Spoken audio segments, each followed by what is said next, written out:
Pode, Cassiano.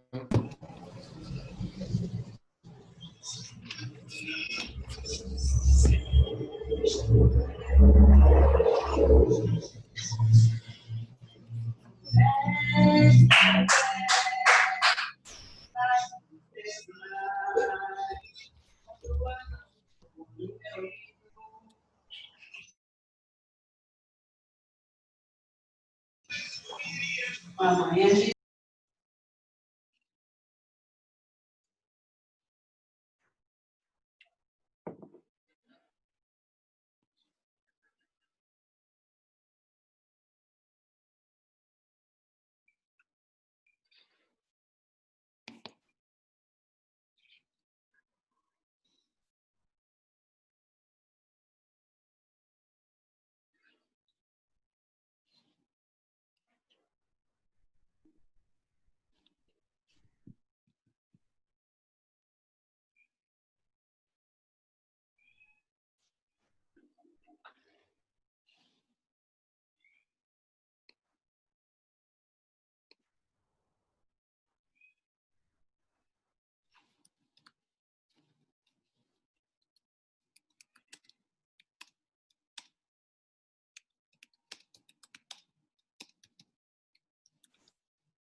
Que bela imagem.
Bem, boa tarde a todos. Espero que todos estejam me ouvindo. Todo mundo estão ouvindo?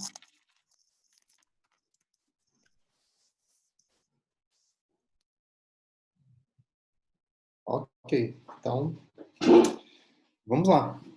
Hoje é Dia dos Namorados e cá estamos nós, nesse convite tão gostoso de vir falar sobre literatura, pares amorosos, célebres na história da nossa e de outras culturas. Primeiro gostaria de agradecer ao convite da Fundação do Livro Leitura de Ribeirão Preto, um convite a mim e ao meu colega Jefferson Cassiano, que vai, junto comigo, desfiar um pouco de prosa, mas também de poesia, tá? Sobre os pares românticos na literatura. Eu penso que num dia como hoje, a gente deva quebrar protocolos e pular aquela parte de apresentações, né, onde nós estudamos, o que fizemos. Somos ambos professores e eu creio que muitos de vocês aqui tenham a mesma paixão. E paixão vai ser uma palavra-chave naquilo que a gente vai discutir hoje. Eu acho muito importante na objetividade que nós precisamos ter nessa nossa conversa, que é uma conversa muito subjetiva, né, envolve falar sobre emoções, sobre experiências emocionais, sobre sentimentos, mas é preciso que a gente tenha uma linha, um foco. E deixo claro, né, desde o início, que a nossa fala é um convite à leitura e acho que, mais do que a leitura, para muitos, a releitura. Se o convite à releitura não pode ser posto agora, porque sobre alguns livros, aliás, sobre alguns livros, né, dos quais falaremos, vocês não sabem ainda nada, mas lembrem um dia que reler um livro é um ato de paixão, tá? É um ato de profunda entrega, principalmente porque nós temos a história da primeira leitura, que acho que tem um pouco a ver com o amar pela primeira vez, quando nunca se amou. Mas nós falaremos de livros, sem necessariamente resumi-los. Vamos falar deles como falamos de amigos. Vamos tratar os personagens como sujeitos que transitam pela nossa vida de leitor, tá? Nossa vida de leitores, no caso, e convidamos vocês a esse passeio conosco. A nossa ideia é trazer alguns pares da história literária, tá? Alguns pares amorosos. E quando eu falo pares amorosos, é importante entender que amor é um tema transcendente, ou seja, é um tema que ultrapassa as divisões estanques, meio que cartesianas, que nós utilizamos para separar amor romântico, amor realista, amor moderno, amor pós-moderno, amor barroco, amor clássico. O amor é a perspectiva pela qual o amor é visto é que pode mudar. E eu creio que nós tenhamos dois grandes parâmetros. Essa aqui é uma gatinha que quer participar. Nós temos dois grandes parâmetros que vão ordenar aqui a nossa fala, embora eu acho que nós vamos transitar por lugares mais abrangentes da literatura, que são os parâmetros do amor romântico, constituído no final do século XVIII até aproximadamente primeira metade do século XIX, avança um pouco no Brasil, por exemplo, né? Iracema de 1865, e depois vamos estabelecer um paralelo com o amor realista, realista naturalista, que é da segunda metade do século XIX, ainda presente no começo do século XX. Tá? Eu agora passo a palavra ao meu colega Cassiano, que também tem algumas considerações iniciais que vão interessar a fala de vocês. Boa tarde a todos, vocês me ouvem? Tá me ouvindo aí, Carbonel? Estou ouvindo. Então tá bom. Muito obrigado aí pela oportunidade, o convite feito pelo Carbonel e estendendo o convite da Fundação Livre Leitura de Ribeirão Preto. Acho que a fala inicial do Carbonel é importante, porque além da nossa pouca pretensão de resumir obras literárias, até porque isso é absolutamente dispensável, já que o que interessa no livro não é exatamente o seu enredo, né, a história em si, a performance em si, mas é uma outra coisa que a gente chama de literariedade, de poiesis, que é impossível transmitir através de um resumo, né? A gente vai, na medida do possível, facilitar para vocês algumas informações, só para que a gente possa discutir o tema sugerido pela Fundação num dia adequadíssimo, né?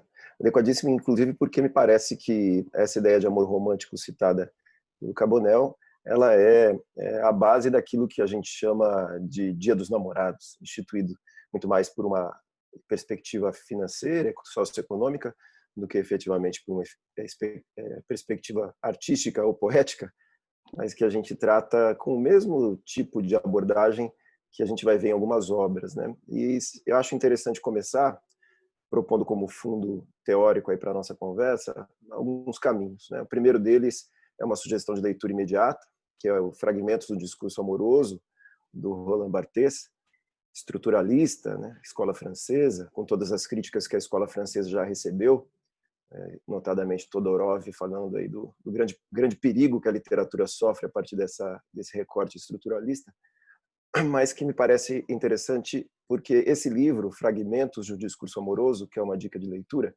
ele, além de trazer um dicionário de verbetes daquilo que o amor tem em seu conteúdo de clichê, desde a carta amorosa até a falta que o amado provoca naquele que está distante de quem ama.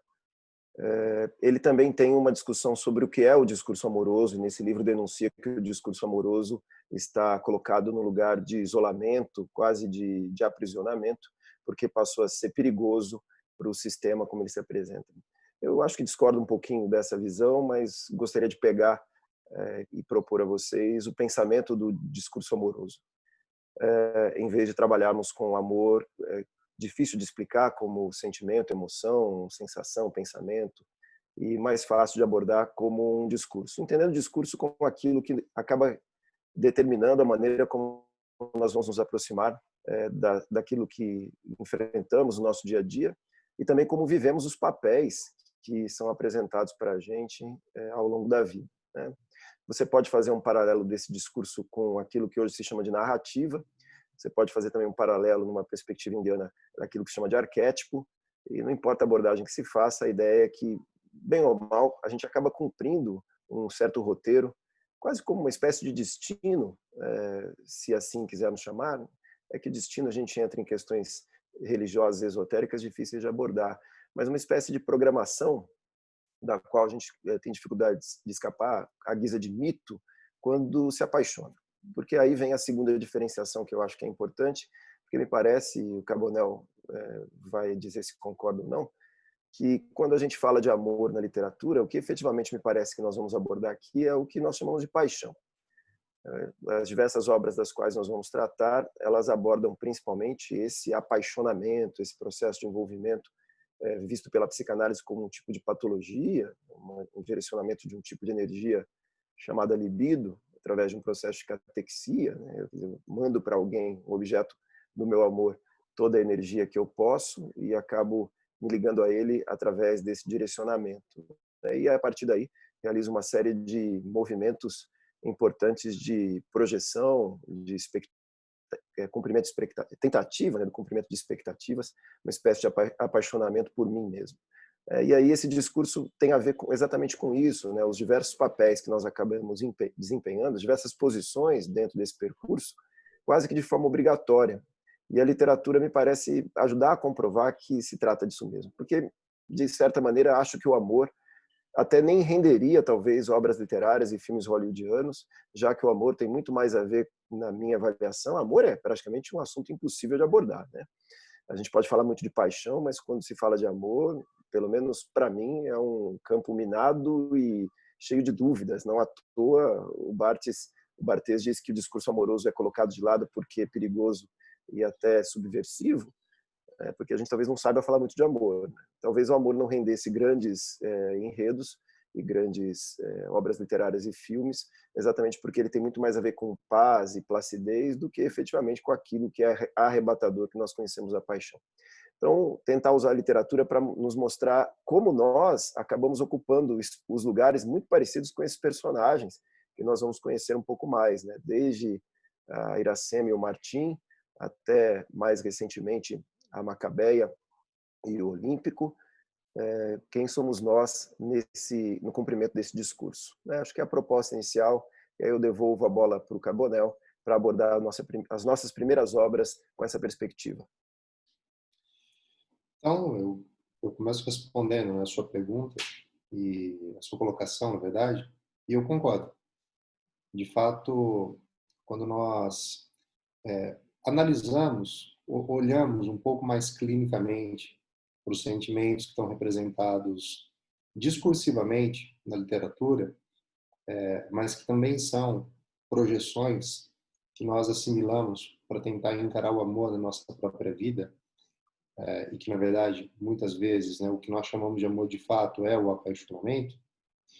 A percepção é a de que a paixão ela precisa ser idealizada, porque, no fundo, o modo como nós, né, seres de carne e osso, ou seres ontológicos, né, como diria Bakhtin, nós, seres de carne e osso, vivemos amores ou paixões de forma muito menos pomposa, muito menos incendiária ou interessante do que as personagens que nós lemos.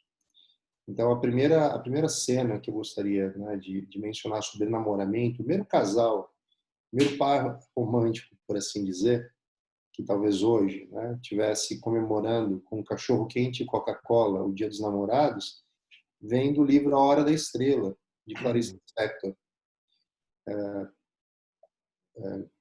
Antes dessa live, né, eu e Cassiano conversamos bastante sobre o que falaríamos, e são sempre escolhas muito dolorosas, né, porque a cada escolha do que vai ser comentado, há 10, 20, 30 escolhas que seriam ótimas, mas que vão ficar de fora. E há uma cena em A Hora da Estrela, e só para rapidamente contextualizar, A Hora da Estrela orbita uma personagem chamada Macabeia, uma lagoana absolutamente simplória, que se muda para o Rio de Janeiro, né, depois da morte da tia, para começar uma vida. E ali a existência dela é uma existência muito árida, muito complicada sob diversos aspectos.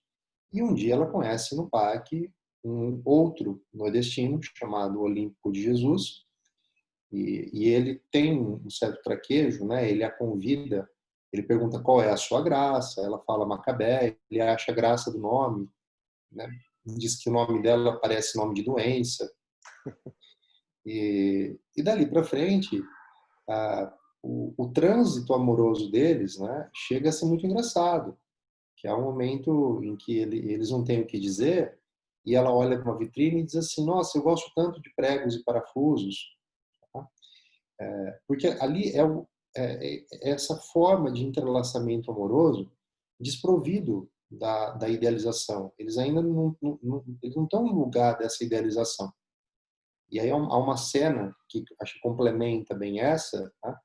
em que eles estão passeando e começa a chover, e o Olímpico, eu acho que ele se revolta, né? Ele se incomoda com aquela existência precária de Macabeia, e ele fala assim: você só chove, Macabeia, você só chove.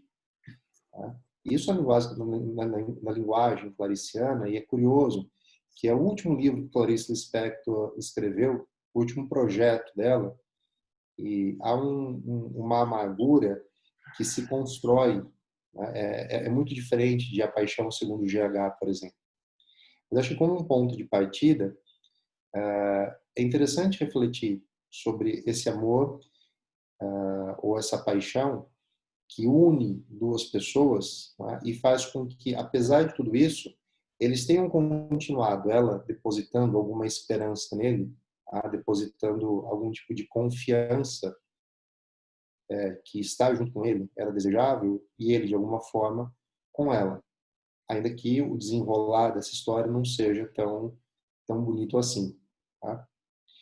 É interessante, Carbonel, você começar falando da Macabeia e do Olímpico, porque nós estamos falando de dois personagens colocados aí numa escala social, né, numa hierarquia social, aqueles que estão naquele lugar mais raso, mais abandonado, mais desprovido de possibilidades que a gente possa imaginar. Né? A Macabeia vem para o Rio de Janeiro, cumprindo uma sina que se inicia lá com Vidas Secas, com a família de retirantes, que pensa em vir para o Sul. A Macabeia realiza essa missão, né? Há quem diga que o livro é uma espécie de continuação moral e ética e estética da obra anterior do Graciliano Ramos, porque ela vem efetivamente para o Rio de Janeiro trabalhar, e vem trabalhar como datilógrafa na região portuária, que é uma região extremamente decadente naquele momento no Rio de Janeiro, e desprovida de qualquer recurso. Ela não sabe datilografar, ela fica catando milho, ela tem problemas sérios no trabalho, E é curioso porque o que leva a Macabeia a se envolver com o Olímpico, né? O que é, nesse caso, o amor ou o relacionamento entre eles? Na verdade, é algo ocasionado pela possibilidade, pela circunstância que permite o encontro. Não há nesse caso, nesse relacionamento, aparentemente, nenhum tipo de identificação possível. E ainda assim existe um envolvimento inicial. Quando o Olímpico diz que ela só chove, é porque eles já estão no segundo, terceiro encontro, e em todos os encontros, curiosamente, choveu. Né? E aí o Olímpico, com seus recursos, se volta para Macabeia e diz que ela chove muito. Né? Quantos de nós já não acusamos o outro, que está ao nosso lado, de chover bastante também, né? Ainda tendo mais recursos que eles? E é interessante que, ainda assim, com toda a falta de recursos, só cultural, econômico, sem reconhecimento nenhum da sua própria existência, os dois como marginais, no sentido lato da palavra, né? Se envolvem e se interessam um pelo outro. É trágico isso tudo depois, porque o Olímpico acaba se interessando por uma colega de trabalho da Macabeia e a abandona em favor dessa mulher mais sensualizada, porque a Macabeia é desprovida de sensualidade. Mas eu queria chamar a atenção para um detalhe. Essa Macabeia, ela talvez seja, de todos os personagens que nós vamos abordar aqui, aquele que mais tenha condições de amar em vez de se apaixonar. Porque me parece uma condição sine qua non para o amor e não para a paixão. A paixão, todos estão eleitos para a paixão.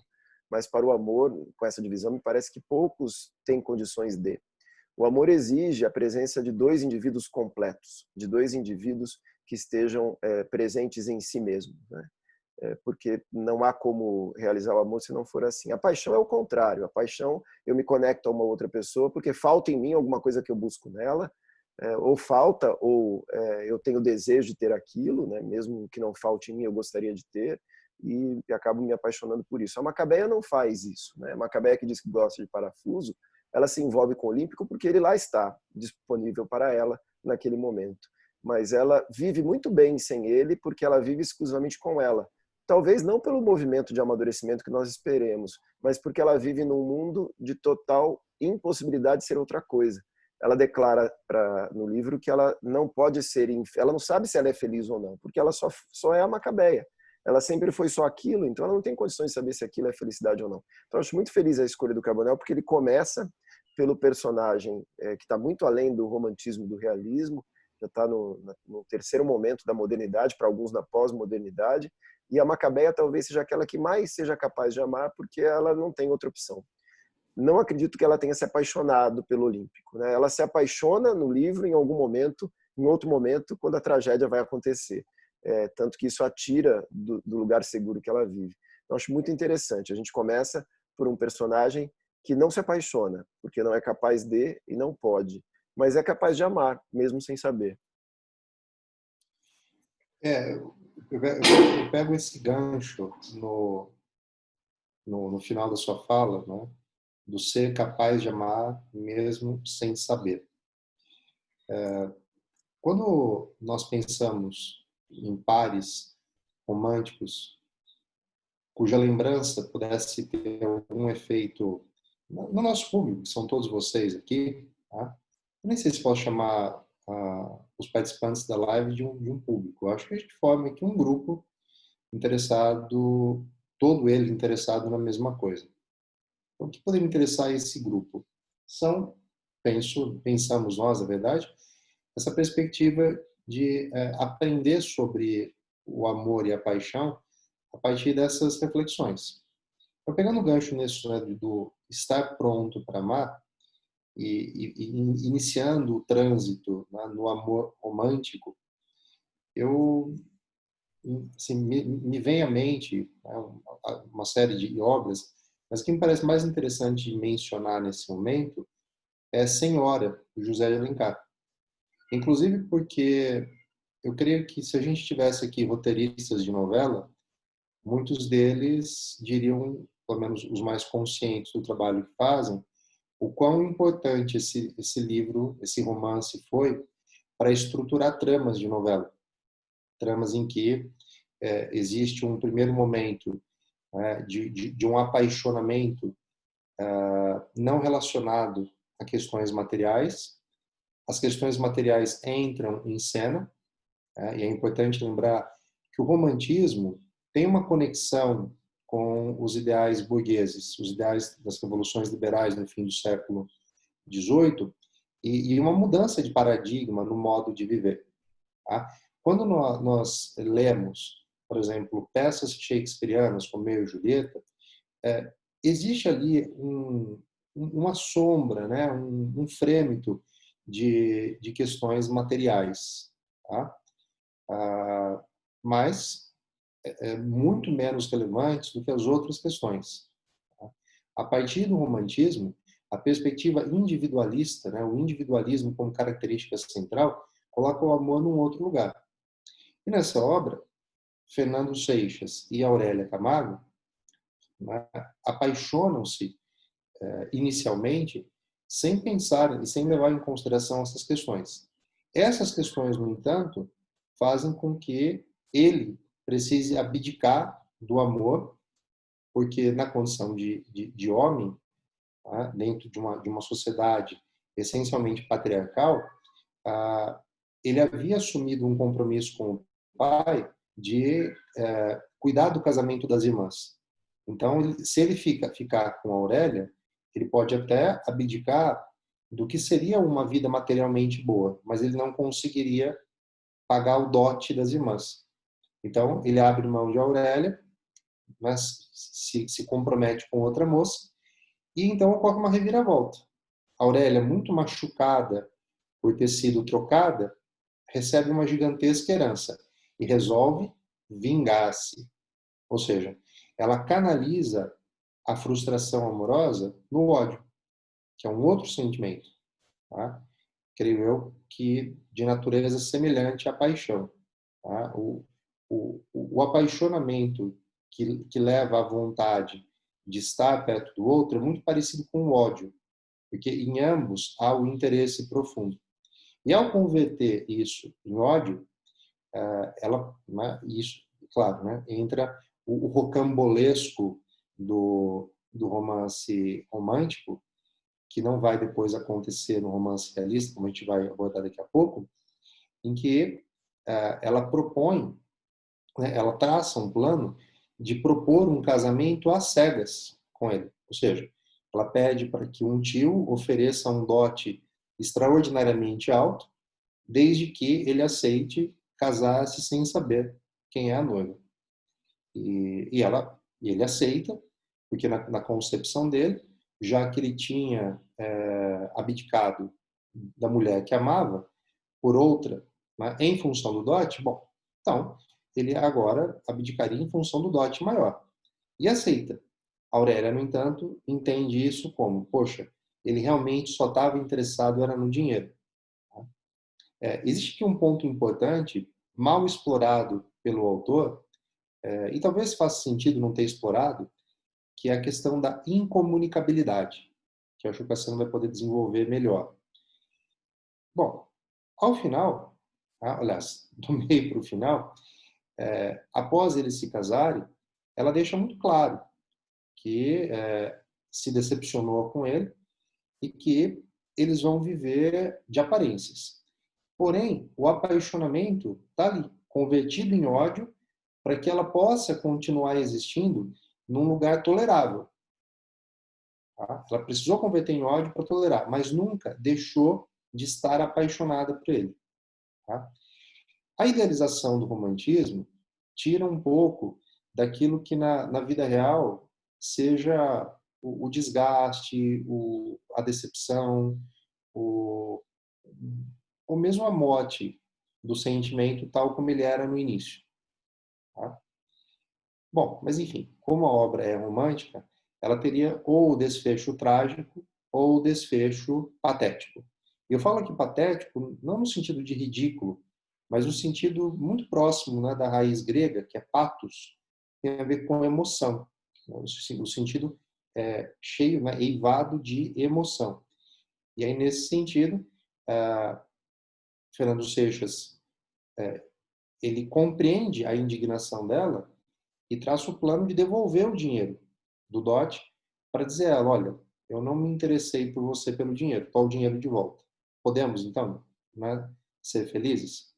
E ele, ao final, consegue, extraordinariamente consegue juntar o dinheiro e ela revela que nunca tinha deixado de amá-lo e prova isso mostrando a ele um quadro que ela tinha no quarto, pintado, né, um quadro dele, e o testamento dela.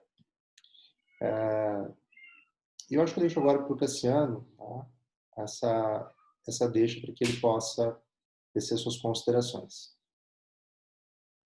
É interessante, né? Esse livro do José de Alencar, que já está mais no final da carreira dele. Dizem que se o José de Alencar tivesse vivido mais um pouco, com o último livro que ele estava escrevendo, ele seria o primeiro prosador, o primeiro escritor de romances do realismo brasileiro, o papel que ficou reservado para o Machado de Assis. Esse livro já tem aí alguns componentes realistas, essas peripécias e esses personagens um pouco mais complexos, menos planos e mais redondos, são interessantes de pensar. É uma obra que vale a pena ler. Quem não leu Senhora de José de Alencar, eu não começaria lendo José de Alencar por Iracema, porque me parece bastante decepcionante para sensibilidades um pouco mais exigentes, né? É interessante essa história do ódio citado pelo Carbonell, porque me parece que não somos nós que dizemos isso, né? Mas me parece que a agressividade, o ódio, são componentes fundamentais, e eu diria fundadores, daquilo que a gente chama de amor para a psicanálise em várias correntes. Né? Pensando já em Freud, mas os pós-freudianos também, se a gente pensar que é necessário, por exemplo, que a mãe odeie o filho para que possa amá-lo efetivamente, e muitas mães vão se ofender com isso e se assustar com isso, mas todas elas vão ser obrigadas a reconhecer que esse amor materno tem muito de ódio em muitos momentos, né? Quem já foi mãe, ou mesmo ou pai, ou quem convive com uma criança, sabe quantas vezes ao longo de um dia nós temos vontade de jogar pelo 13º andar aquele pequeno que nos atormenta, né? Lógico que isso colocar de maneira caricatural, mas é aí que nasce a necessidade do reconhecimento da agressividade, do ódio, como parte daquilo que a gente chama de amar. E talvez o grande problema que nós enfrentemos na sociedade contemporânea de violência, e não agressividade, mas de violência das diversas maneiras possíveis, daquelas mais escancaradas em assassinatos brutais, mas aquelas mais veladas em frases aparentemente muito cordatas, mas ainda assim muito violentas. Tudo isso porque todos nós tivemos uma grande dificuldade em algum momento de nossas vidas de reconhecer o ódio que nós temos pelos objetos do nosso amor. E talvez Senhora nos ensine, a partir de uma história repleta de ódio em muitos momentos, apesar de todas as peripécias, né, e de um final aparentemente feliz, que as coisas só começam efetivamente a funcionar a partir do momento que o ódio é reconhecido. Senão, isso tende a não dar certo. E talvez a paixão tenda a ser trágica e não dar certo, exatamente porque quando o ódio aparece, e ele começa a aparecer, as pessoas têm dificuldade, porque afinal de contas o namoro, afinal de contas o amor, afinal de contas a família, colocada nesse discurso, sobretudo construído por homens, né? Até agora nós citamos uma obra escrita por uma mulher e agora uma obra escrita por um homem, mas é muito improvável que a gente cite mais obras escritas por mulheres daqui para frente. Então esse discurso amoroso ao longo dos séculos foi construído por homens, né? Por narradores criados por homens. E curiosamente esse discurso é comprado por homens e mulheres. Ele é um discurso torto na medida em que ele é idealizado como tendo que ser perfeito e apenas calcado em sentimentos positivos. Amar de verdade é reconhecer o ódio que eu sinto pelo objeto do meu amor, e é a única maneira efetiva de amar. E a paixão dificulta um pouco isso, né? Porque a paixão é um encantamento, uma idealização total do objeto da minha paixão, faz com que eu não consiga enxergá-lo efetivamente, e o ódio começa a aparecer a partir do momento em que a paixão começa a diminuir, e aí tem uma pessoa do meu lado, eu olho para ela e falo assim: oi, quem é você mesmo? Não foi por você que eu me apaixonei, né? Você tocou num ponto curioso, que é o fato de que os discursos que nós temos cristalizados na literatura, eles são, né, em termos de números, né, muito mais produzidos por homens. Na nossa literatura, nós só vamos ter mulheres no fim do século XIX. Na literatura universal, nós temos nós temos literaturas mais precoces. E aí você falando, né, para a gente ainda transitar um pouco pelo romantismo, me vem assim, bem de improviso mesmo, um livro que eu acho essencial, né, que é O Morro dos Ventos Vivantes, da Emily Brontë. Eu sei que alguns aqui são estudantes de letras, devem ter analisado esse romance em literatura inglesa. Paulo Veiga, que eu vi que está aqui, né, pode falar muito melhor, muito mais propriedade do que eu.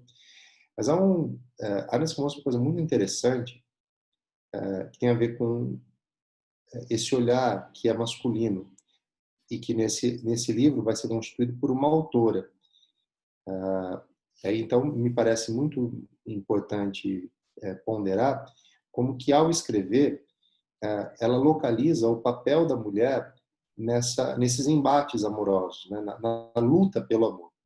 Que em Morro dos Ventos Vivantes há uma disputa pelo amor, né, da personagem feminina, né, a Kathleen, e o Heathcliff, que é um rapaz de uma origem extremamente até sombria, porque não sabe ao certo quem ele é, mas ele foi encontrado pelo pai dela, que o trouxe menino todo sujo, né, para ser criado no Morro dos Ventos Vivantes.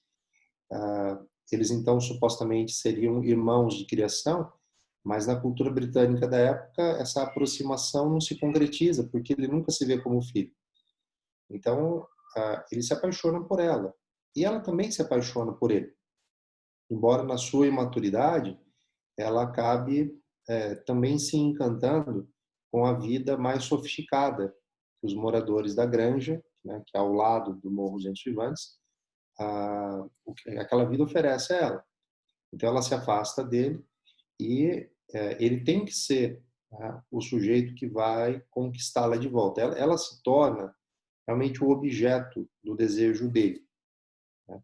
E nesse ponto da leitura, me parece que some a ideia do apaixonamento e do amor e sobra uma perspectiva muito violenta, e por isso que eu acho interessante essa obra ter sido escrita por uma mulher, né? Essa perspectiva violenta de que o amor das mulheres, muitas vezes, é só do ponto de vista desse mundo masculino, é só algo que o homem deseja alcançar. E Heathcliff consegue, né? Não consegue com a Kathleen mãe, porque né, ela acaba falecendo, mas ele estende isso à filha dela, tá? Forçando-a a se casar com o seu filho. Então, é uma história muito poderosa dentro, né, do amor romântico, e acho que compõe e ilustra bem isso que você falou sobre o amar e o odiar. Eu, então, peço para que você traga, né, já que eu introduzi o romantismo, vamos começar a transitar um pouquinho pelo realismo. Te passo a bola agora. Ok. Eu queria só fazer uma sugestão de uma obra que não é literária. Desculpe estar olhando de lado aqui, mas é que eu estou com a webcam no outro ângulo, mas que talvez ajude muita gente a tentar sair um pouquinho desse clichê do que é a paixão, do que é o amor. E é um livro com um título curioso. Quem tem, por exemplo, Kindle consegue baixar esse livro através do Kindle limitado de graça, né? Naquele esquema rotativo. Ou então, para comprar, ele é bem baratinho, me parece. Também tem disponível nas livrarias, que é de um psicanalista brasileiro que já faleceu, chamado José Ângelo Gaiarsa, que é o livro chamado A Família de que se Fala e a Família que se Sofre, o livro negro da família.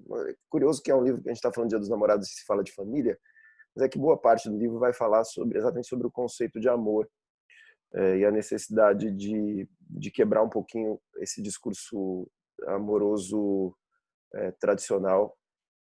E aí o Carbonell falou das escritoras, né? A literatura inglesa vai apresentar uma riqueza maior de escritoras já no século XIX, Jane Austen, Mary Shelley,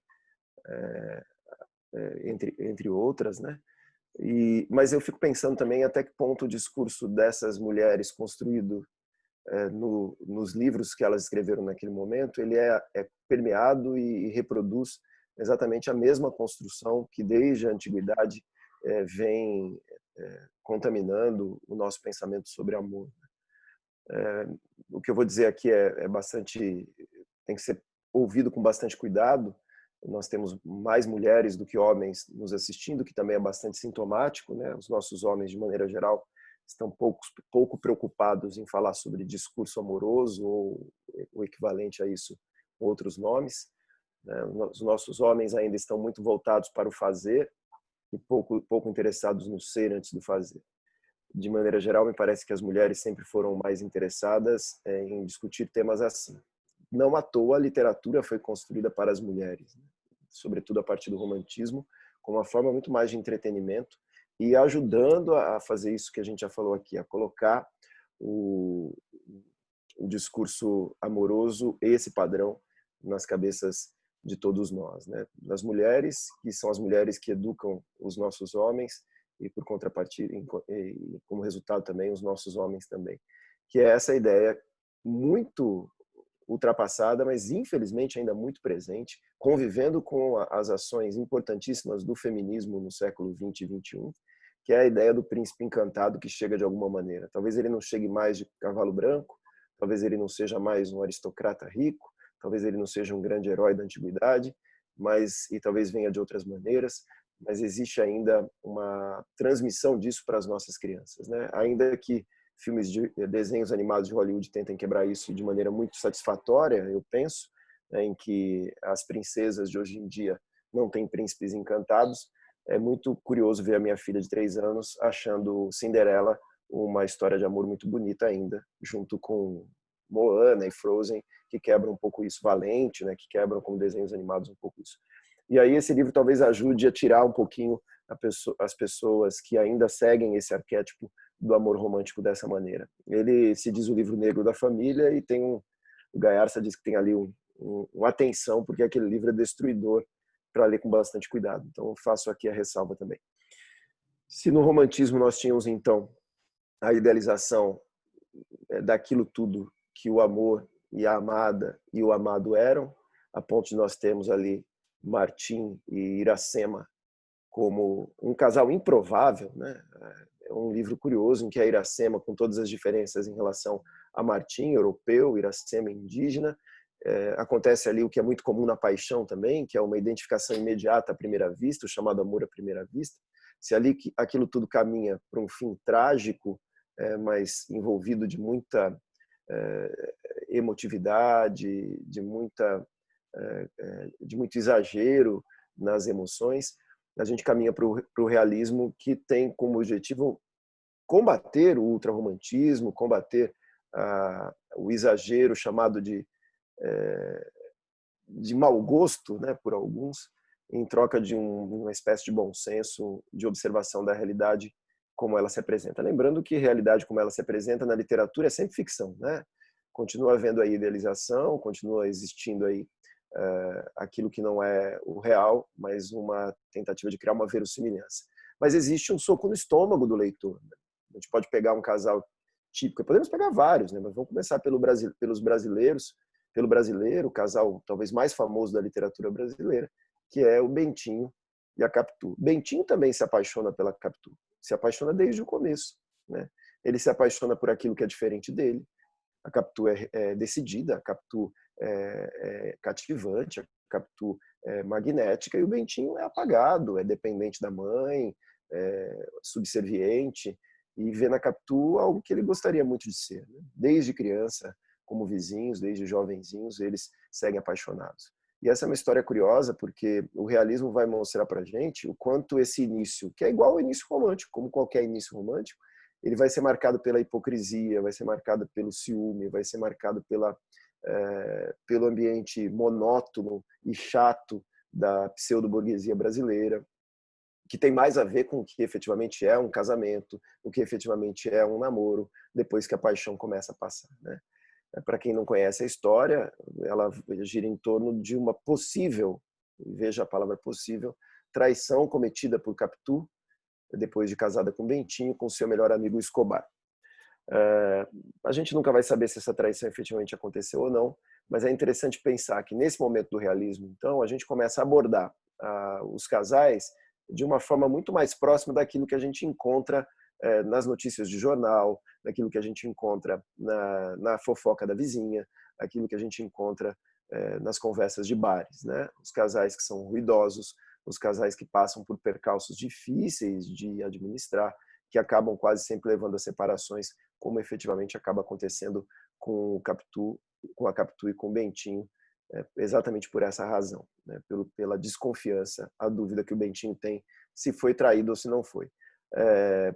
Sempre pensar o seguinte: a gente está aqui fazendo uma série de spoilers, acho que a gente pode usar esse termo para obra literária também, né? Mas também fica assim como um cutucão em vocês todos que estão aqui nos escutando e que porventura não tenham lido uma obra como Dom Casmurro, né? Fica um puxão de orelha, na verdade um puxão nas duas orelhas, porque esta é uma obra obrigatória, né? Não de ser lida, mas de ser lida, relida, remoída, repensada. Eu já estou naquele momento da minha vida em que Machado de Assis não me engana mais, mas para chegar até aí a gente tem que brigar bastante com ele, né? Então agora a gente está num momento, num terreno em que as relações elas são mais próximas daquilo que efetivamente elas se apresentam para a gente, ainda que exista ali a ficção e a verossimilhança da literatura, né? Bonel.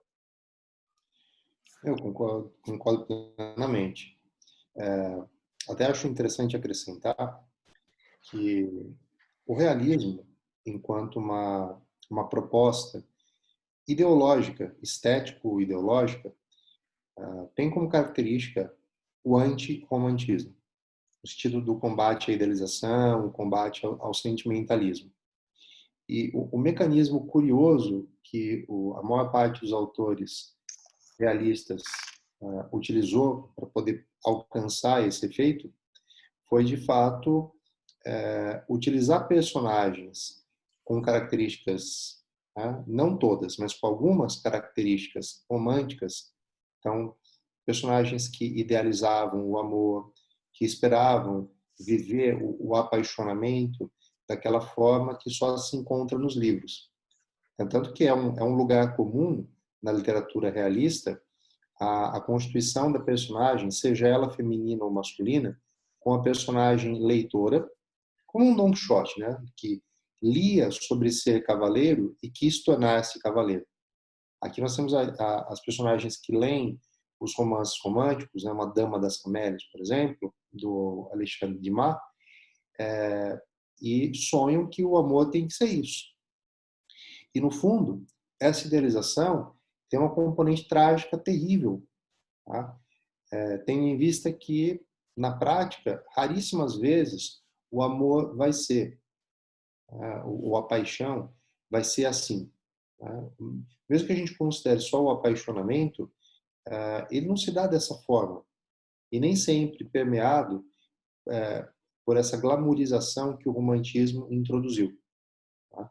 O romantismo, quando analisado, né, numa perspectiva de estudos literários, tem muito mais a ver com a visão da alta burguesia sobre o que é o amor. Ou seja, não é o amor de choupana, é o amor do palacete, é o amor dos grandes jantares, é o amor, não é, em que os amados se presenteiam e vivem alguma coisa que não tem muito sentido fora daquela existência pautada pela riqueza. O realismo traz uma nova perspectiva, porque o amor em si continua existindo. Tá? O apaixonamento entre as pessoas continua existindo, porque nós, enquanto pessoas, precisamos de outras pessoas. Precisamos canalizar os nossos sentimentos em direção a alguém. Tá? Mas isso não necessariamente precisa ser feito de uma forma idealizada e contaminada por excessivo sentimentalismo. Quando eu falo excessivo sentimentalismo, é aquele sentimentalismo que nós observamos, por exemplo, nos poemas de Álvares de Azevedo, né? O spleen, a ideia de amor e morte, a ideia de que não é, se o único amor da vida passou, provavelmente não haverá outro, então a vida não tem sentido. E não é bem assim. Tá? Ao longo da vida, nós experimentamos o amor. Eu brinco com os meus alunos de ensino médio que eu tenho muita inveja, né, deles, mas por vários aspectos, né, pela juventude, pelo tempo que eles têm pela frente. Mas a razão pela qual eu tenho mais inveja é porque eles ainda vão ver o primeiro amor. O primeiro amor é vivido muito livremente, tendo em vista que não há a experiência dos outros, nem do fim dele. Então, ele é vivido de forma, eu não vou dizer intensa, mas de forma ilimitada, entendendo o não limitado como a inexistência de preconceitos ou de conceitos prévios. Né? Muita gente tem escrito pré-conceitos com hífen para enfatizar essa ideia de conceitos previamente constituídos.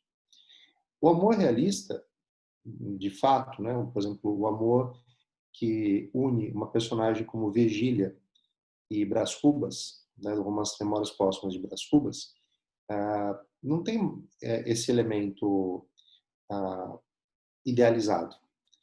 Brás Cubas, claro, num certo momento, na sua ingenuidade, ele alimenta essa idealização, mas rapidamente ele sai desse lugar, não por completo, mas sai, para entender que ele gosta dela, quer estar com ela, e quer estar com ela do modo que as circunstâncias se apresentam.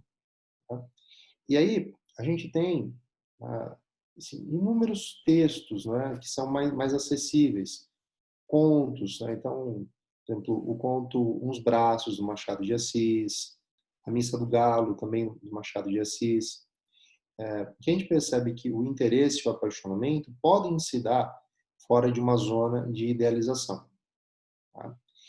Embora nós, né, hoje, isso é importante lembrar que hoje nós estamos aqui no dia 12 de junho, para muitos de nós, é uma data para relembrar ou uma data para trazer à tona esse lado apaixonado. Então, eu penso que muitos dos que vão hoje ter um jantar romântico, uma noite romântica, essa noite vai aparecer como uma exceção. Ela vai aparecer como uma luz, né, que vem de vez em quando e faz com que os casais preparem um jantar mais refinado. Hoje a gente não pode sair para restaurante, né? Tem que pedir um iFood, mas não vai ser aquele iFood de comer no sofá, vai ser o iFood de colocar uma mesa mais arrumada, trocar amenidades, né? Trocar o carinho, né? Um carinho que existe no cotidiano, mas que parece pouco quando nós somos lembrados dessa idealização que nos permeia. A gente volta ao discurso amoroso. Como que é perigoso o discurso amoroso?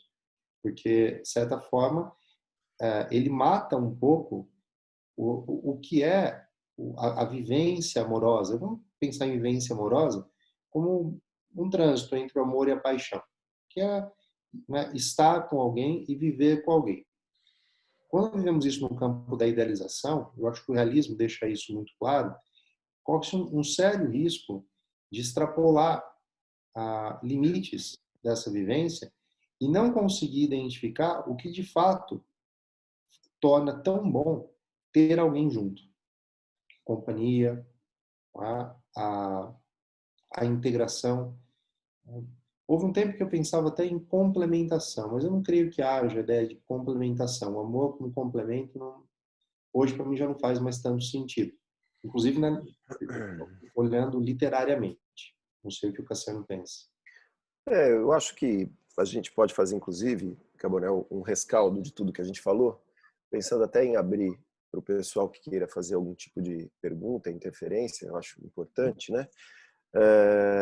Pensando o seguinte, eu acho que a proposta feita aqui é assim, a literatura nos ajuda, como a arte de maneira geral, né? Nos ajuda a pensar sobre diversos assuntos num campo mais estético, mais neutro, porque não é a nossa vida, é a vida de outros personagens. Eu sempre costumo dizer que a gente não precisa matar o pai e casar com a mãe para saber qual foi o sofrimento do Édipo.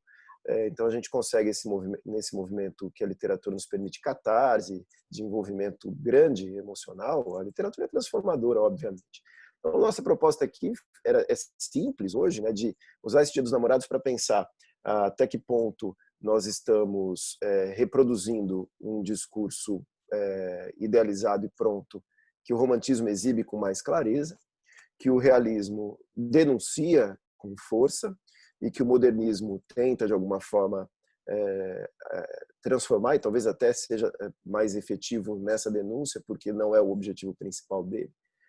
E aí, me parece que quem veio para cá, para falar de literatura, deve reconhecer essa força que a literatura tem e, a partir daí, se permitir, então, aproveitar o Dia dos Namorados, que ninguém vai ser condenado aqui por fazer jantar romântico ou qualquer coisa assim, mas para esse pensamento, né? Até que ponto aquilo que é feito no Dia dos Namorados hoje é uma exceção e se contrapõe àquilo que o seu relacionamento é no restante dos 364 ou 365 dias do ano, né?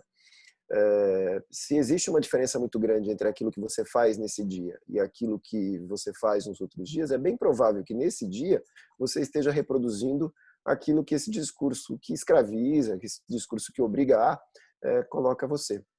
Então vá para essa comemoração do Dia dos Namorados com essas provocações literárias, apenas com esse questionamento, né? Quer dizer, será que eu estou reproduzindo, repetindo aquilo que desde sempre foi o discurso amoroso, ou estou tentando algo novo? E para mim o algo novo é sabendo quem eu sou, ficando bem comigo, existindo como indivíduo, aí ser capaz então de me relacionar efetivamente com o outro. Que a gente precisa de relações com o outro, isso é óbvio, né? Não existe nenhuma possibilidade de amadurecimento, não existe nenhuma possibilidade. Pega a literatura, né, como exemplo, não existe literatura sem relação, né? Não existe livro escrito sem leitor. Então, a relação é fundamental para a transformação.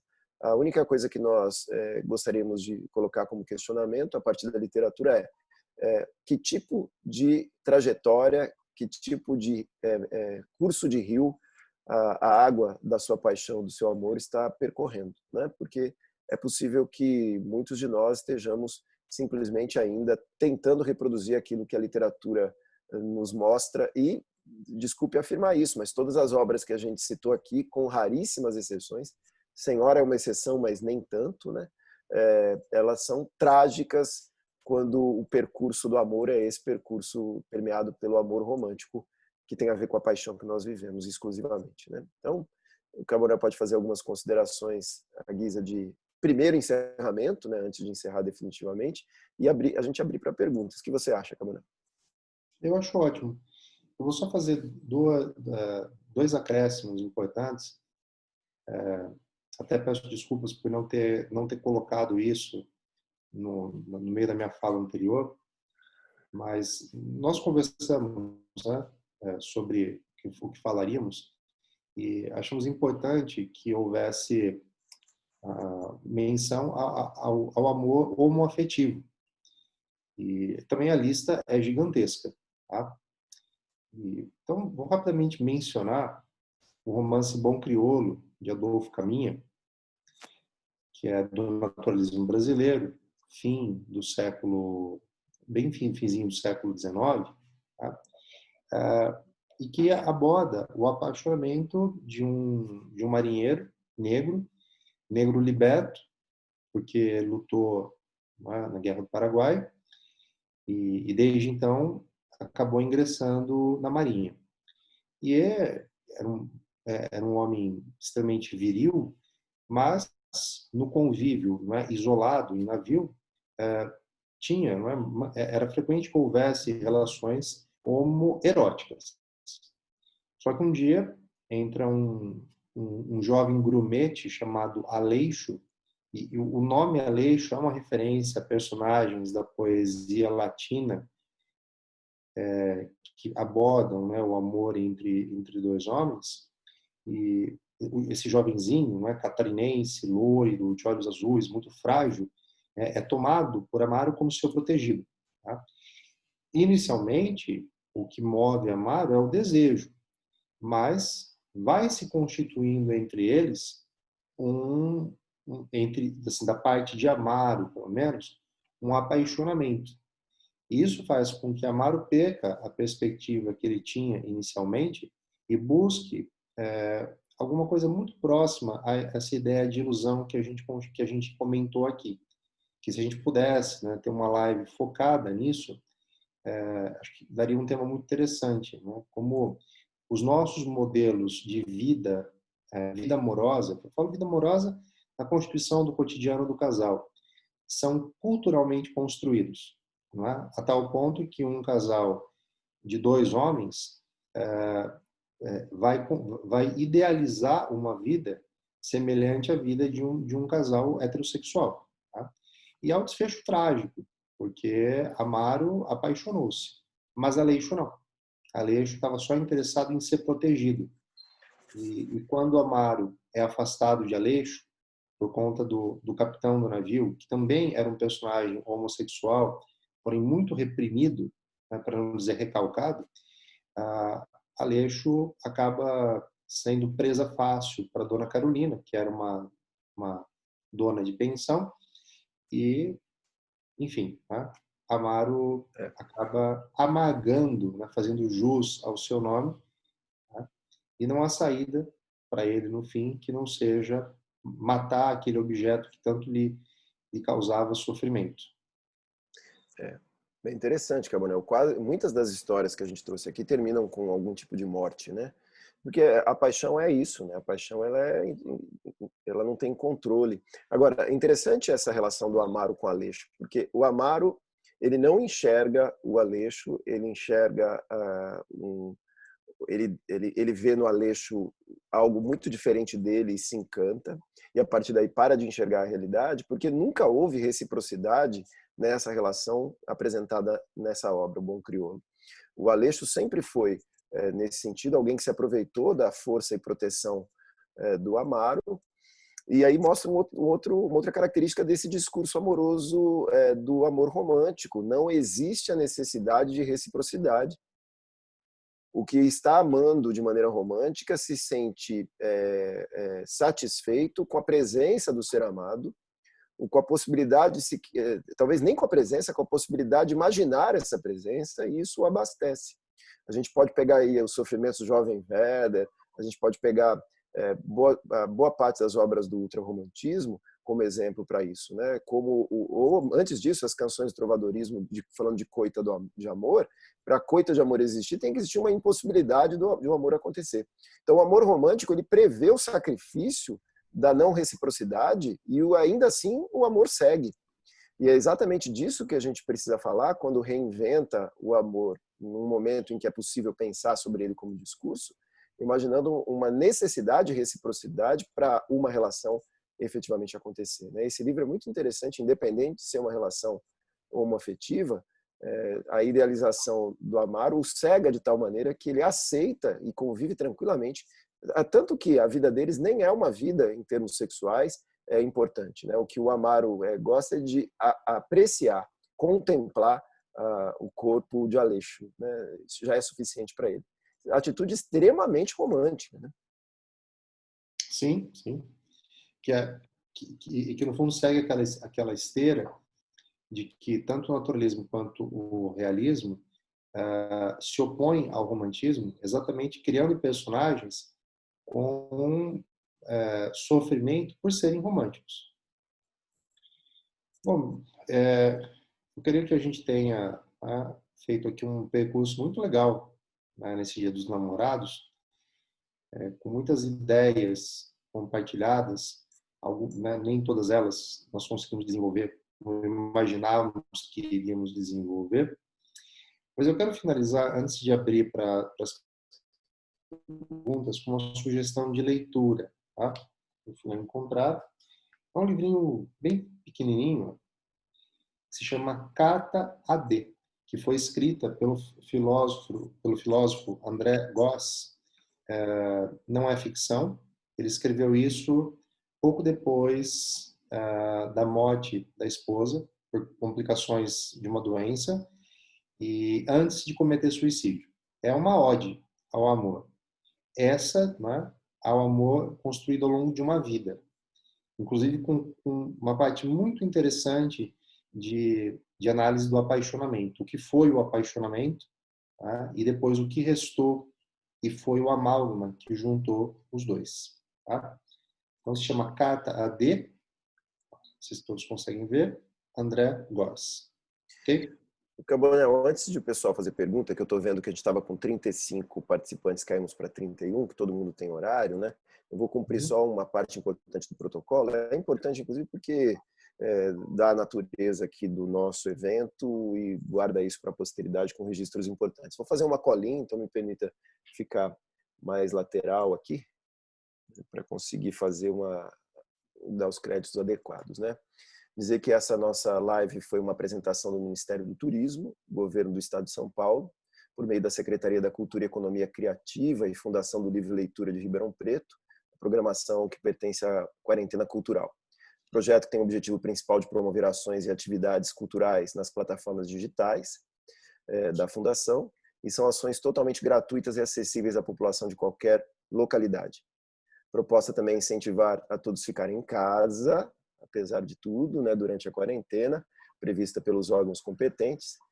E a gente já faz aqui, antes das perguntas, um agradecimento a todos os parceiros e patrocinadores que permitiram apoiar esse projeto, direto ou indiretamente, e também através das leis de incentivo, como o PROAC, Programa de Ação Cultural, e a LIC, Lei de Incentivo à Cultura. Agora estamos abertos às interferências dos nossos participantes. Eu agradeço, Cassiano.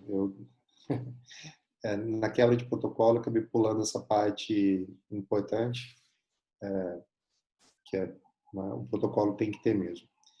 Então, meus caros, estamos abertos a perguntas. Elas podem vir aqui, por aqui, ou podem vir pelo chat também, se vocês preferirem. Tem gente que é tímido, né? Tem gente que essa hora está acompanhando a live e está fazendo a maquiagem, por exemplo, né? Ou outras preparações. Pode ser só áudio também, não precisa abrir a câmera. A gente está falando assim porque a gente está com tanta experiência de aula online, né? E a gente sabe que o aluno entra na nossa aula e fica ali escondido atrás fecha a câmera, fecha o áudio, só manda perguntinha por escrito, né? A gente está lá com 35 alunos e ninguém aparece, só a gente. Só a gente fica olhando para si mesmo. O que às vezes me distrai um pouco. Desconcentra.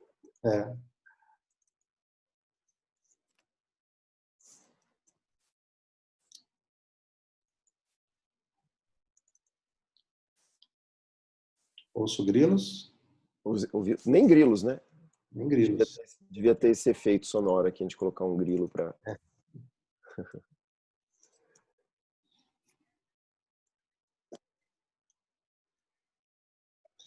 Ó, o Guilherme aqui faz uma sugestão, né? Vinícius de Moraes é um excelente exemplo de leitura para esse Dia dos Namorados.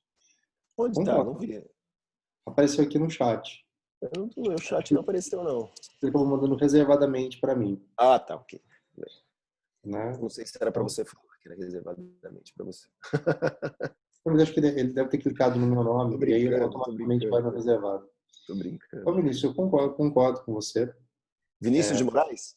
Vinícius de Moraes. Ele É, casou quantas vezes? 9 vezes? assunto curioso esse. É por isso que eu perguntei para você, você que é o expert nisso. O Vinícius de Moraes, ele tem, acho que para sintetizar o que ele pensa sobre o amor, ele tem a série de sonetos dele, né? Tem o famoso soneto da fidelidade, em que na verdade ele está falando sobre o fim da paixão e não sobre o fim do amor, né? Que ele diz que aquilo, parafraseando obviamente, né, que o amor tem que durar enquanto tem chama, né? Tem que ser eterno, porque é chama, mas infinito enquanto durar. E aí acho que isso para a paixão vale muito mesmo, né? Porque depois disso o que vem é um deserto gigantesco. E poucos são aqueles que conseguem suportar o deserto da pós-paixão. Os casamentos acabam se transformando em algo insuportável porque acabam sendo um espaço para desfile de frustrações e ofensas e tudo mais, né? Muitos casamentos acabam virando isso. Então o Vinícius parte do princípio que acabou isso, então acaba o relacionamento e partimos para outra, né? E isso eu acho que ele está falando do fim da paixão. Então, sem dúvida, para o Dia dos Namorados, Vinícius de Moraes é perfeito. O Concordo. Guilherme está nos informando aqui que ele se casou 9 vezes. Está ganhando. 9 vezes. Eu acho que me casei 2 só. Não vem ao caso isso. Pois é. Mais Consegue me alguém? ouvir? Oi? Quem Eu falou? tenho uma pergunta. Ana Luz? Ana Luz? Ana Luz. Uma dica, na verdade. Legal. Vocês têm alguma dica de algum livro que tenha virado filme para assistir nesse Dia dos Namorados? Nossa, há muitos. Muitos. Me surgiram 2 aqui bem diferentes, né? A gente terminou falando de relacionamentos homoafetivos. Eu assistiria, se você ainda não viu, o Azul é a Cor Mais Quente, com ressalvas que eu tenho sobre direção do filme, mas a partir de um livro Polêmico. polêmico, bastante. Aí, se você quiser ver Jane Austen, num filme muito interessante, e aí bem fiel ao livro, Orgulho e Preconceito, que entre os livros, os filmes de discurso amoroso, é aquele que acho que vai ficar bem mais próximo daquilo que efetivamente é o amor. Começa com um estranhamento muito grande, então tome cuidado com as pessoas que você estranha, porque talvez elas tenham muito para te ensinar nesse sentido da paixão, né? O filme começa com o livro, né? Começa com esse estranhamento e depois com um envolvimento que é impossível de evitar.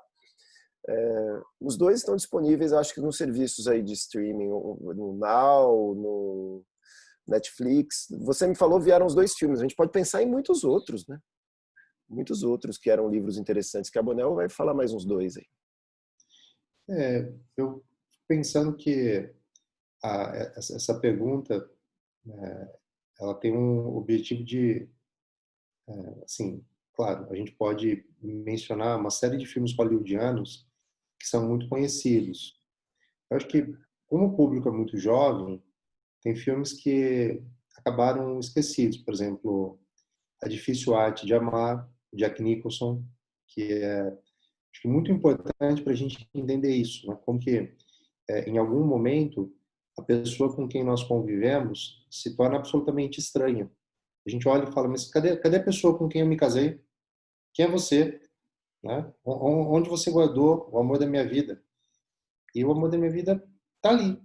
Só que, né, na sua complexidade, que não era só aquele objeto idealizado. Então, esse é um filme dos anos 80, tem uma trilha sonora maravilhosa, tá? A Difícil Arte de Amar. Me vem outra cabeça esse, assim, para quem quer começar um filme e ter uma noite, digamos assim, interessante de Dia dos Namorados, que é 9 Semanas e Meia de Amor. que é também um filme Interessante. que marcou a nossa geração. Tem, por exemplo, algumas questões meio apelativas, mas eu acho que ele traduz bem esse sentimento que o Dia dos Namorados evoca. Essa vontade da gente se trancar com a pessoa amada e até não, assim, não sobrar energia nenhuma. Interessante. A gente tem closer, né, de filmes que ganharam Oscar, que concorreram ao Oscar, que para mim esse filme é para definir o que o amor é longe da idealização, fundamental, né? A gente tem duas observações aqui, uma sobre Stendhal, da Bruna Veiga. Oi, Bruna. E a Carolina, nossa parceira aqui do evento, faz uma pergunta sobre Romeu e Julieta, sinônimo de casal perfeito para quem não faz a leitura correta, se é essa a ideia. É uma leitura superficial e porque antes não havia tantas discussões sobre esse amor acelerado. Bom, vou começar por Romeu e Julieta. Tá? Eu acho que existe aqui uma questão interessante, que é a seguinte, né? Muita gente pergunta, mas se o livro foi escrito, né, no final do século XVI para início do século XVII, como pode ser romântico? Bom, é que tá, não é romântico, é uma obra classicista. Existe aqui uma questão interessante que é muito cara a Shakespeare, que é a inevitabilidade do destino. Romeu e Julieta estavam destinados a não conseguirem ficar juntos. Tá? Mas e o amor? O amor, como eu acho que mencionei aqui algumas vezes, o amor é um tema universal e atemporal. Tá? O amor é uma pulsão de vida. Tá? O Cassiano, no começo, né, falou de uma visão psicanalítica, né, o amor como derivado da libido e algo que nos move. Então, naturalmente, ele vai aparecer em vários momentos da literatura. E o que ali não é a mesma perspectiva romântica que nós temos, por exemplo, em Amor de Perdição, do Camilo Castelo Branco. Porque ali é focado na luta dos dois para que eles possam ficar juntos. Tá? Na peça de Shakespeare, o que me parece mais interessante é como existe uma luta do homem contra o destino. E o amor é um cenário muito interessante para se pensar isso. Tá? Não sei se você não concorda com essa visão.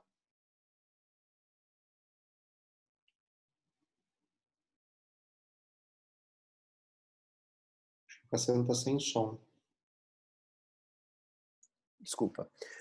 Primeiro, pensar o Romeu e Julieta, ele é uma obra escrita incompleta, né, no sentido de que é uma peça de teatro. Então, a gente não pode considerar Romeu e Julieta realizado antes da encenação. Como toda peça de teatro, ele precisa trabalhar com uma noção de evolução das coisas, das ações, das performances dos personagens, escravizado aí pelo tempo de encenação daquela obra em si, né? Então a gente tem as sintetizações, recursos importantes para permitir que a obra seja realizada, né, quando encenada. Agora, como leitura, nós temos aí, acho que a antecipação daquilo que o amor romântico vai ser, não porque o romantismo invente isso. O trovadorismo, como a gente falou aqui, já trazia a coita do amor, o amor, a paixão já existia antes da literatura falar sobre ela, creio eu. A literatura transforma isso num discurso mais capaz de ser reproduzido, e como foi efetivamente, mas isso já existia, né? Eu não acho que a leitura de Romeu e Julieta ela é feita de forma superficial por todo mundo, né? A gente pode ficar exclusivamente na questão que não acho, o Cabanel destaca, que eu não acho seja mais importante, não acho que o Romeu e Julieta a principal questão seja aí a relação entre os dois, não acho, inclusive, a peça perca tanto tempo com isso quanto parece perder. Isso acabou sendo mais construído depois sobre o Romeu e Julieta, mas ela tem muito mais a ver com isso, né? Com a inevitabilidade, com o fado, com o destino, com aquilo que está estabelecido, a impossibilidade de confrontar o poder estabelecido, as forças como se estabelecem. Me parece isso mais adequado para a análise de uma obra shakespeariana do que efetivamente falar sobre exclusivamente o amor romântico de Romeu e Julieta, né? Então, ela é feita superficialmente por alguns, porque ela serve para hoje ser reproduzida cinematograficamente. mas existe uma amplitude, ao mesmo tempo uma amplitude e ao mesmo tempo o reconhecimento de que ela, como peça de teatro, precisa usar recursos de narrativa que acabam limitando um pouquinho. Agora, Carbonell, em relação à colocação da Bruna, eu acho bastante ousado para esse nosso espaço tocar nas teorias do Stendhal, as etapas de nascimento e morte do amor, e eu faço uma proposta para ela que a gente organize uma próxima live para discutir, porque acho que a gente não consegue aqui abarcar. Você quer acrescentar, quer falar alguma coisa? Olha, só para não deixá-la assim, sem pelo menos um comentário, o Stendhal, que é um pseudônimo, na verdade, né? Henri Marie Bailey, uma coisa assim. Eu recomendo, Bruno, que você leia o Vermelho e o Negro, que é a obra mais importante dele. Esse livro do amor é, na verdade, uma síntese das ideias que ele colocou num livro chamado Ernestine, em que ele aproveita uma experiência, uma viagem que ele realizou à Itália, e aí eu fico imaginando como que a Itália, né, um país caloroso, muito diferente, né, da corte francesa, como que ela tem inspirado isso nele. Tá? E eu acho que o que o Cassiano colocou aqui é muito sensato. A gente pode responder uma pergunta pontual, mas tecer comentários sobre a complexidade do amor, especificamente no escritor, renderia alongados minutos de comentário. Né? Tirando o fato que eu acho que ele mereceria, inclusive, alguns trechos. Tá? Eu acho que mereceria também, porque senão a gente corre o risco de fazer a obra dele parecer como se fosse um livro de autoajuda, né? Coisa que efetivamente não é. Né? Então, desenvolver com mais cuidado. Mas aí vem uma referência muito importante para falar sobre amor romântico. Ernestine e Ouro, Vermelho e Negro, acho que a gente... que é aquela história, né? Incluir, fazer uma lista e excluir, não tem jeito. Tomar decisões de exclusão, não de inclusão. Aí ele está falando do Otelo ser considerado um romance, pois a visão que tem, que o personagem trata a sua amada como posse. Mesma coisa, a gente voltou aí a Shakespeare, né? Outra tragédia gigantesca, né? Um amor. Da mesma maneira, a obra, para mim, o importante da obra não é falar sobre o romance do Otelo, que realmente é possessivo, extremamente dominador, ele é um general, né? Ele tem essa característica como componente da própria existência dele. Mas o importante nesse livro, não à toa ele é citado literalmente, o Bentinho, em Dom Casmurro, vai assistir a uma montagem de Otelo, não à toa a principal questão do livro, que é a mesma do Dom Casmurro, é o poder que a dúvida, o poder que a incerteza, o poder que a quebra das nossas certezas tem de transformar as nossas atitudes. O Bentinho não mata diretamente a Capitu, mas acaba matando, não mata diretamente o filho de quem ele era desconfiado, mas acaba matando indiretamente. Poderia ter matado diretamente, numa passagem do livro, com café envenenado. E o Otelo mata, né? Ele chega ao ponto de cometer o crime e resolver isso dessa maneira, para imediatamente saber que ele tinha sido enganado. E aí a gente tem um livro que, para mim, não é a questão principal, não é o romance nem o amor, mas a dúvida que surge e transforma, né? A incerteza. O que você pensa, Carbonell? Eu concordo, e eu acho, assim, só para poder complementar essa discussão, dizer assim que o tratar o outro como posse não é uma característica do romance. Eu acho que você menciona aqui o romance como metonimicamente uma referência ao romantismo. Né? Isso, também achei. Porque, em tese, o romance é um gênero literário caracterizado como narrativa em prosa longa. Né? Posso ter romance romântico, romance realista, romance moderno, pós-moderno, posso classificar por questões temáticas, né? Romance mas eu não sei se o Guilherme fez a observação dele pensando nisso, no gênero. Eu entendi como referência ao romantismo. Foi como eu imaginei também. E eu acho que a leitura que o Cassino fez, a ela eu só acrescento um componente muito interessante, que é a desconfiança, mas também a mentira. o Iago como um signo da mentira. Por isso que a leitura de Dom Casmurro, e isso é importante dizer, né? Todo processo de criação literária leva em consideração uma imagem que o autor tem em mente do seu leitor. Machado tinha altas expectativas em relação ao leitor que ele queria para sua obra.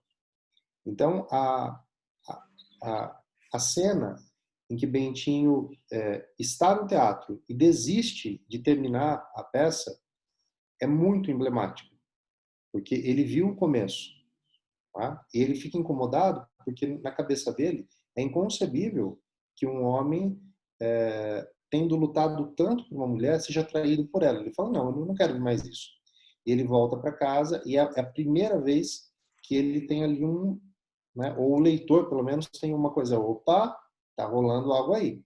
Porque a mulher não quis ir ao teatro e quando ele volta para casa, ela está conversando com o Escobar animadamente na sala. Dali para frente, a desconfiança vai corroendo o Bentinho. Na peça shakespeariana, a personagem signo da mentira se chama Iago. E o nome de Bentinho é Bento Santiago. Não é uma coincidência.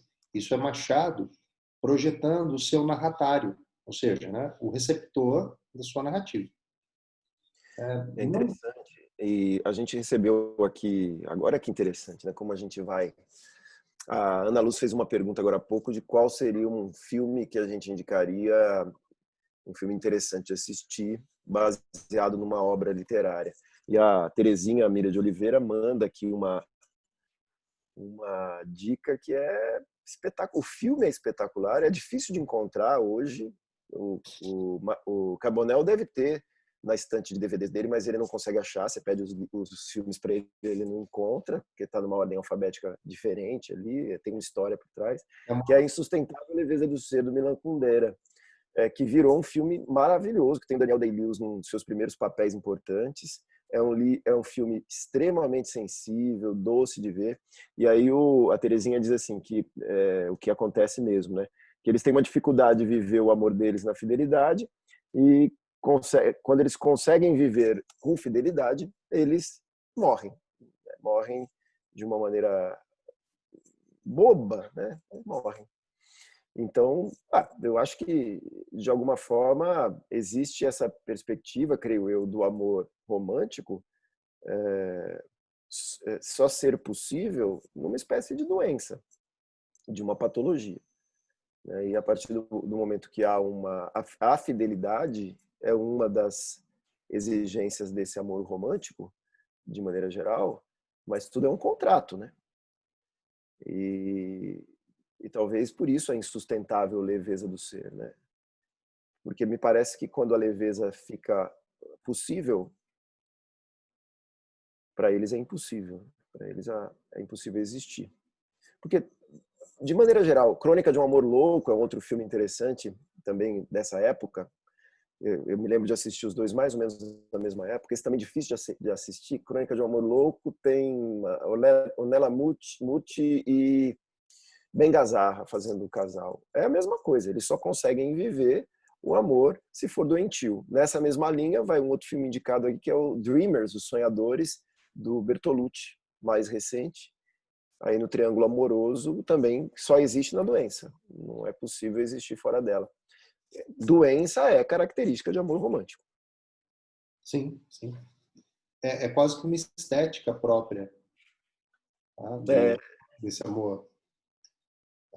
Sim, analisando os ultrarromânticos, se me vem à mente, né? Lord Byron, Fagundes Varela, Álvares de Azevedo, Camilo Castelo Branco, existe uma debilidade em todos eles. A Marisa falou, o filme Lua de Fel mostra uma quebra nessa paixão. Marisa, você tirou o filme assim, né, da minha fala.